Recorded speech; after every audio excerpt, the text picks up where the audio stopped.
Why do I think, feel, or act the way that I do? Have you ever asked yourself, why is it that I can't stop thinking like this? Why did I just do that? Or why am I feeling the way that I'm feeling? Now, your spirit has your blueprint and your body is ready to move. But somewhere in the middle, a breakdown happens. The script is lost, the signal is lost. Now, this middle ground is your soul. My name is Nora, and this is the Zerah Ascent.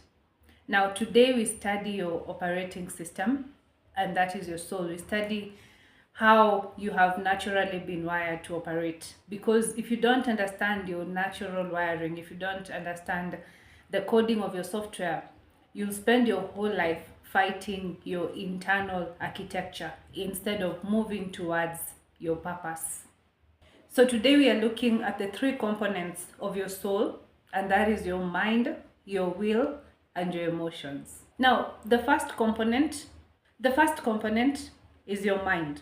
Your mind is designed to act as your chief information officer. It gathers information from the world and it picks intelligence from your spirit.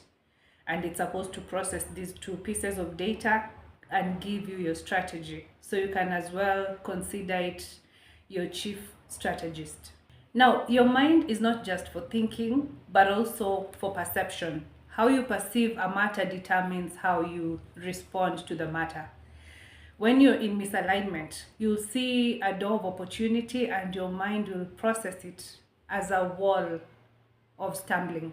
To rebuild by design, we have to move the mind from a state of chaos where it is reacting to everything that is happening around to a state of clarity where it is being governed by truth.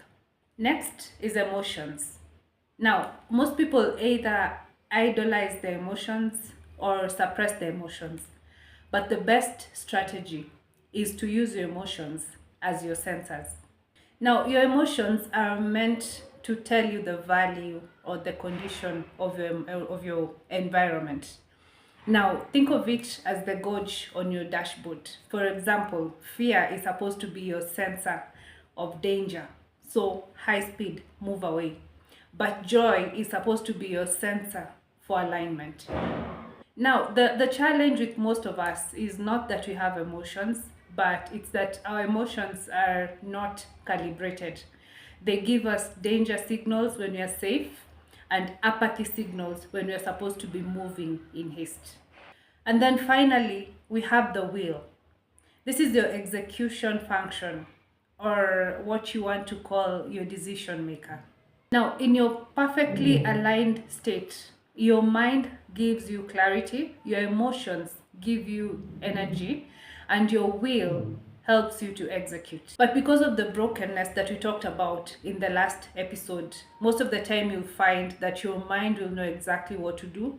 Your emotions confirm that that is actually what you're supposed to do, but your will freezes. Your will is caught up in between. Your will draws back. Now, understanding your soul means that you have to understand that your will is like a muscle that has to be trained to follow the leadership of your spirit rather than following the leadership of a soul that is broken from past experiences or from an environment that is not aligned. Now, understanding precedes transformation because you cannot manage a system that you don't understand. A question to reflect: which part of your operating system is misaligned right now?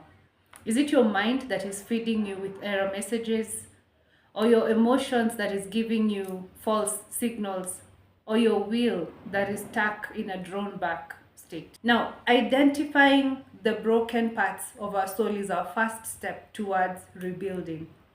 But you cannot start rebuilding before we identify what caused the brokenness in the first place. In our next briefing, we'll talk about the broken soul. We'll try and identify where lies replace the truth and the ways in which our soul tries to protect itself but actually is keeping us. Rebuild by design, rise with intention. See you in our next briefing. Bye.